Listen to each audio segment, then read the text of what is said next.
Hello, my name is Maria. Almost forgot my name. The Creative Italian. Thanks so much for joining me today. If you're happy that you found my channel, if you'll hit the subscribe button below or tap the bell icon, you will be notified when I upload a new tutorial. Also, if you like any of my videos, it'll really help me out a lot, grow my channel. If you'll give me the thumbs up on that, and more people will hopefully find me, and I might just be what they're looking for, okay? Also, let's see, one other thing I was gonna say. Oh, yeah. If you have any questions or comments and you need some help on a project, this one today is gonna be on soldering. Please leave it in the comments. I do reach back out to people and respond in less than 24 hours. That's always my goal, or at least 24 hours for sure. So today, I'm going to be showing a basic soldering technique, and this is actually a vintage button that I soldered around the edges so I can make a pendant out of it. So that's what we're going to be doing today, so let's go ahead and get started. These are the supplies and tools I'll be using for this project. Soldering iron, okay. Chain nose pliers, bent nose pliers, wire cutters and round nose pliers, a pair of wire cutters for my toolbox. I'm going to be explaining what that's all about. Some flux and a brush to apply the flux. A button of your choice. This is 25 millimeter, this button. Something's hard and smooth, like this popsicle stick is just perfect for smoothing out the copper tape. 24 gauge wire, a second hand, you can get these at Michael's or Hobby Lobby, 4 10 millimeter jump rings, 2 8 millimeter gray crystals, 2 dark gray hematite beads. These are 3 millimeter. 2 4 or 5 millimeter freshwater pearls. 30-inch chain. 0.56 well, 7 and 3/2 7/32 inches of copper tape, Studio Pro. This comes from Hobby Lobby. Some soldering wire. Let's see, soldering wire. I want to make sure I'm not forgetting anything. I already said the 24 gauge wire, I hope I said that. If not, I might be repeating myself, my apologies. Some glass cleaner and a cloth. And I think that covers it. Okay, all right, let's get started. Here I'm using a glass cleaner around the edge of the button to remove any kind of dirt or debris to ensure that the copper tape will adhere to the button. And this is the kind that I use. I just love this. Actually, it's great for cleaning your glass or mirrors. It never leaves any streaks. And I get that at Walmart, by the way. So just take a little bit. It's foamy. Just take a little bit and go all the way around the button. And that prepares the button for the copper tape. So there. The button still has the hole on the back, and you can either leave it on or you can take it off. Like on this one right here, I took it off. So what I use to take it off are these wire cutters from my toolbox, because they're a little heavier and it's easier to get that off. So anyway, it just doesn't really make any difference. You take it off or leave it on, whichever works for you. Okay, now that the button is nice and clean, I can take so the copper tape will stick. That's real important. I'm going to go ahead and just press that in all the way around the circumference of the button. And when I get all the way around, I use about 1/4 of an inch of copper tape and overlap it. If I take the ends and just bump them up to each other, the seam will always show. But if I overlap it, when I put the solder on, there's no seam. I don't know why it works out that way, but it does. Okay, and I try to keep the copper tape off the back of the button because I don't want any solder on the back of the button. I want it to be nice and clean. And see, as you can see, I'm overlapping it just slightly right here. So that kind of gives you an idea about, how I do that. Keep it nice and neat. So here I'm taking my popsicle stick and smoothing out the copper tape all the way around, going vertical and horizontal in both directions, so that way I make sure that I get it nice and smooth because I want my solder to be smooth. So now I'm applying the flux to the copper tape. I work out of the cap because I don't like to get the flux in the bottle dirty by putting the brush in and out of there. I apply the flux all the way around the button until I get it on there really good. Now I'm ready to solder, and when working in small areas like this, I like to use the thin solder wire, which allows me to pick up just a small amount of solder at a time.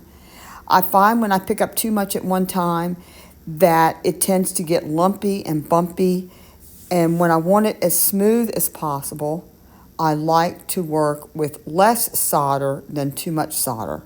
I have found in my experience when I pick up a lot, it ends up having this lump and bump on one end and maybe not enough solder on the other end, and I want it to be as even as possible. So you can see it's nice and even. Okay, so I forgot to mention you need a magic marker to mark the button so both jump rings will line up, and an emery board for the jump rings as well. So here I'm using something to prop up my button, so it makes it just easier for me to have it propped up and stable while I put the jump ring on.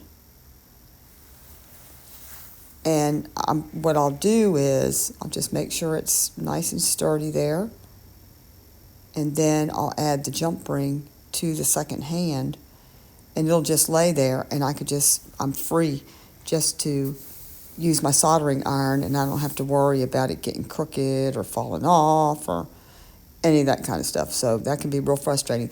Now, the second hand, you can buy that at Hobby Lobby or Michael's. Now here, I'm using the back of the button where the buttonhole is on the back side that I did not cut off. I'm using that to mark it at the top and the bottom of where I want the jump rings to be. So I'm sure that they'll line up. I won't have one that's off centered or crooked or whatever. So that's what I did right there. It's just real simple, and that way everything lines up.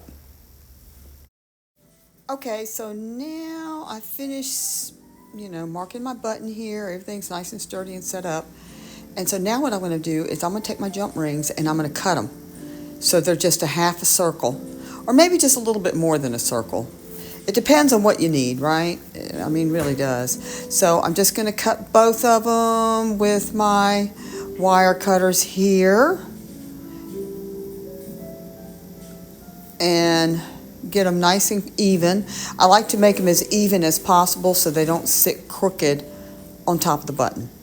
Okay, so that's what I'm doing there. I'm just kind of fine-tuning it just to make sure that they are even, doing both of them, so I can check them and make sure they're kind of the same size. If I want them to be the same size, they don't have to be. One can be bigger, one can be smaller.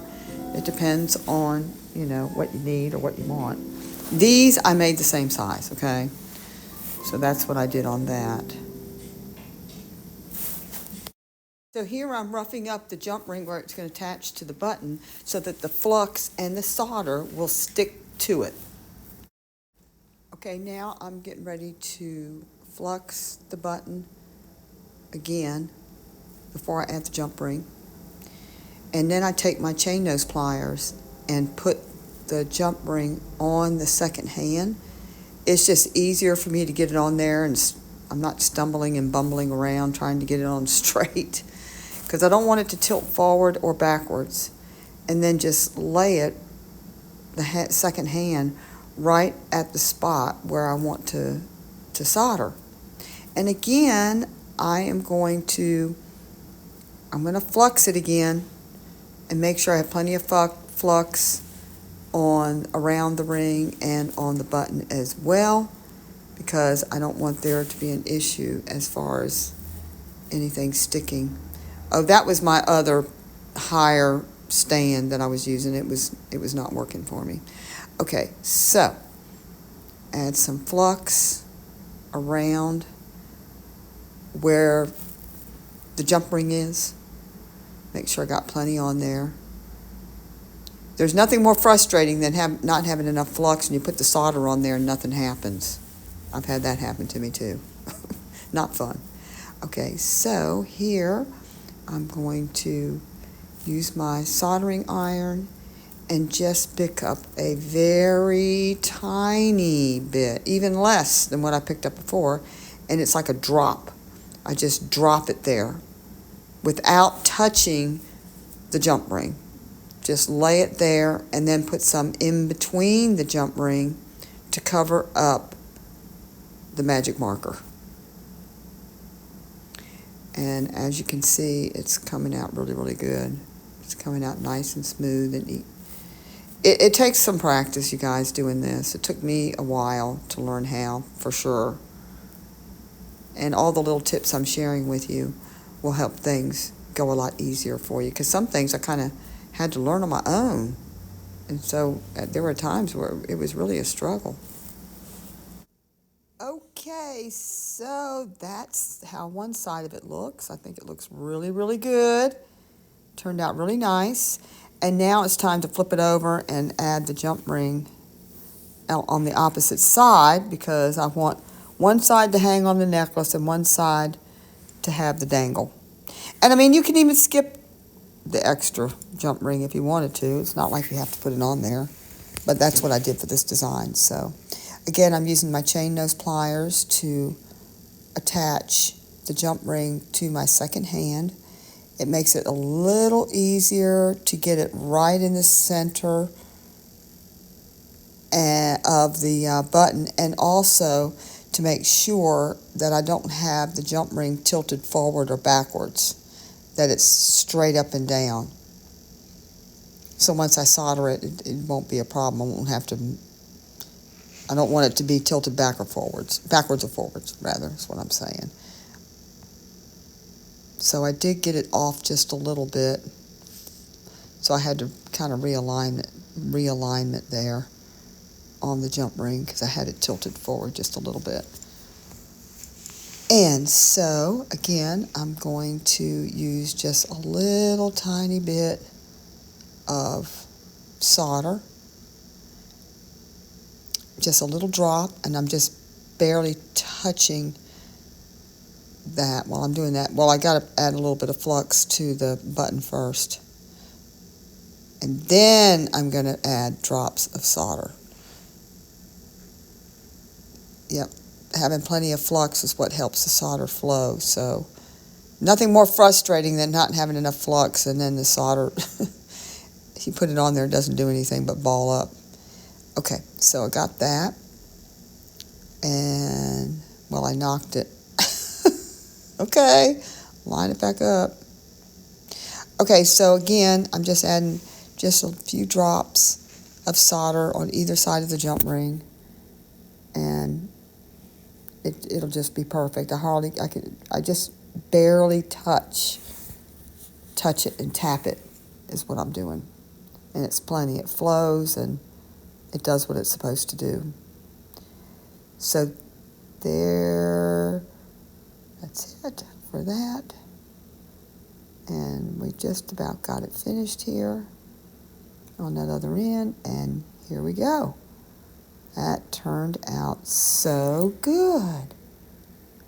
It's not that hard to do. It just takes a little bit of practice and patience.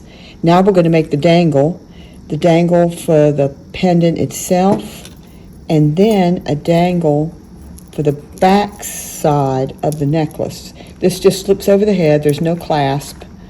And if somebody's wearing a low t-shirt or shirt or blouse and you can see their neck, this looks just real pretty hanging down at the back of their neck instead of just a plain chain. Okay, so I'm going to take 2 pieces of 24 gauge wire, And I'm going to measure it out 3 inches, like so. Yep. And I want another piece, so I'm just going to use that wire that I just cut to measure out my piece here. There we go. And there we go with that, and then just sort of straighten it out. The nice thing about the pair of wire, 24 gauge and 26 gauge, it's really nice to work with, you guys, because it's easy to straighten it out with your hands. You don't necessarily have to have the nylon, what is it? Your nylon pliers to straighten it out. You don't have to have that, but these come in really handy. If you don't have them, I recommend you getting a pair, just for other heavier gauge wires. Okay, now I'm going to make a head pin here. And so what I'm going to do is I'm going to put the wire at the very tip, the smallest part of my round nose pliers. And I'm just going to turn it and spiral the wire around the end of the of the round nose pliers until I get about 3 coils. So it looks like that's what I have. Now sometimes there'll be the end that we started with, sometimes it'll be sticking up, and you don't want that, so we're going to press it down so it doesn't scratch anybody. There we go, like that. I can just press it down. Okay, and just slide it back in, and then I'm going to go ahead, while it's in the pliers, just tilt my wire up like so. And at this point you can leave it like this, or you can turn it so it's just flat. So that means the bead will sit on top of this like so, and I just prefer that, but you can have it so the coil hangs down too, you know, if you want it that way. And let's do the other one here. Again, just wrapping it around 3 times on the smallest part of my round nose pliers until I get 3 coils, like so. And see that little piece that I started with, it sticking up, so I'll make sure I flatten that out. And then bend that up like so.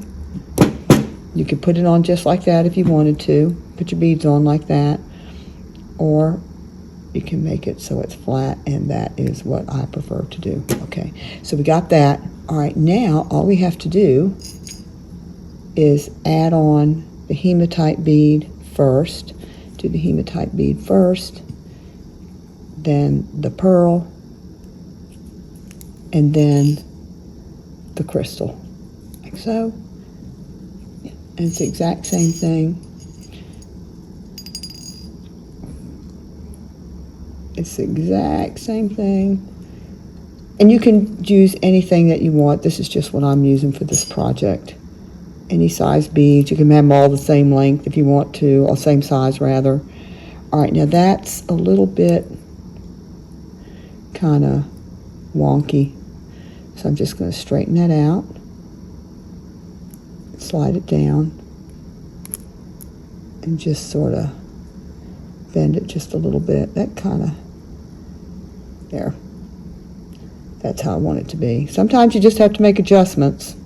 You know, once you get it on there, you think, oh, that's going to work. And then once you get it on there, you find, oh, no, maybe not. So I just had to straighten out that bend a little bit. And then that's a lot better. And just push it in like so. Okay. Actually, it's because I got the bend in a little bit too much, and that's what happened. Okay. All right, now, when we're putting this on, the first thing I'm going to do is I'm going to go to my, about halfway through. Halfway. over my round nose pliers, and I am going to move it up just a little bit so you can see a little bit of space right there. Okay, and I'm going to bend it towards me, turn the pliers up, turn the end on its back side so it looks like that. Okay, now I'm just going to open this up. So this is what it should look like. It should look just like that. Okay, now I'm going to open it up just a tiny bit so I can actually get it on the jump ring here, and then take my needle point pliers or chain nose pliers and just squeeze down on that and then just wrap it around. Now you can use another pair of pliers to do that if you want to, like so. If it makes it easier for you, you could just do that. But the 24 gauge parawire, you know, it's not so stiff that you can't just use it with your hands, do it with your hands. But hey, do what works best for you. Okay, so now I got that on there, and now I'm going to take that and just cut that tail off.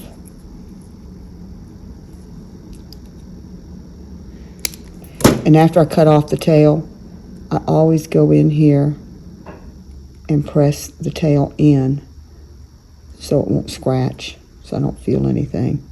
I don't feel anything there. Okay, so that's good. Okay, so now I'm going to take my chain here.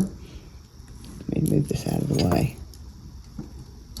And on one end, I'm just splitting it in half, so I don't have to really measure it, because that's all I have to do is just, you know, fold it, just put it straight out on the table. And I know that I'm going to add a pendant to one end, and I know that I'm going to add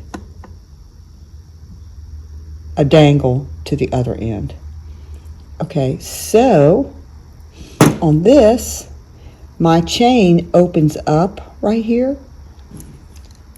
It's got an opening, which I do look for chain that has opening because it's just so much easier to work with.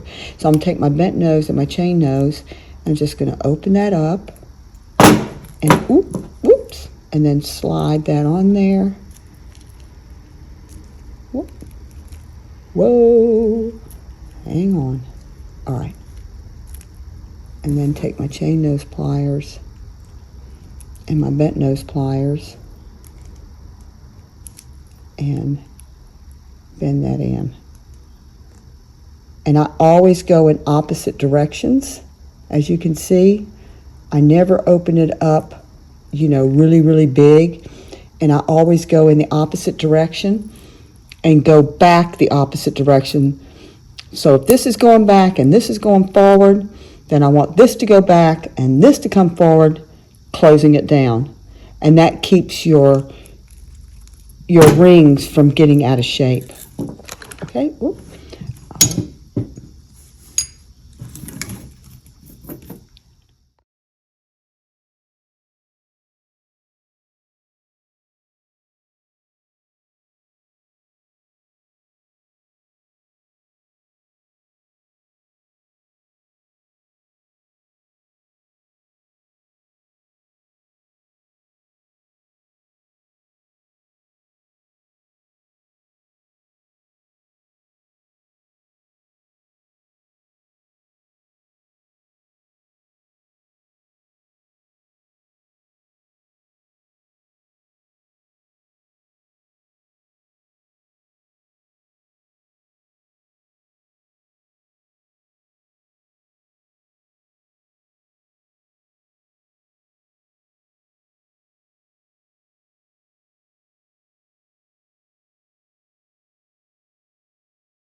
Okay, guys, hey, I don't know what happened on that last part where I was actually adding things to the chain and doing all that and making the dangles. It it recorded vertical, and I did not change my phone at all. So my phone just does that sometimes. I have yet to figure out what the heck is going on. Sometimes it records upside down. Thank goodness that didn't happen. Well, when I looked at it, it looked like you could still see really good what I was doing. It just recorded vertical. But anyway, um, I hope you enjoyed the video, and I hope that you will come back. I'm really so glad that you're here. And check out my other videos too that I have on here for soldering and other jewelry making techniques. I hope that you will subscribe. And when you get a subscription, when you subscribe, you'll get a notification on when I upload a brand new tutorial.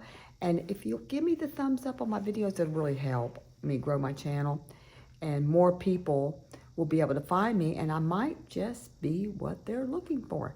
But I'll be back. I got some more projects. I'm really excited about it. More soldering projects and more jewelry making techniques. So anyway, thanks again. And wherever you are in the world, morning, noon, night,